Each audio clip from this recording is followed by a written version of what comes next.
od gledatelja koji ne znaju ko si ti, onda reći dobro, rođen si, raso si. Sad jedno opasno pitanje. Gdje si išao u školu?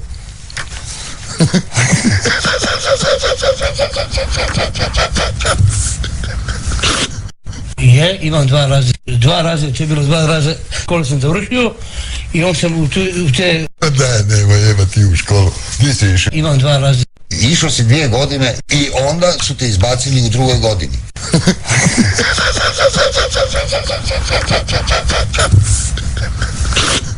A kaj si me izbacili kad sam završio, imam diplomu koju ću...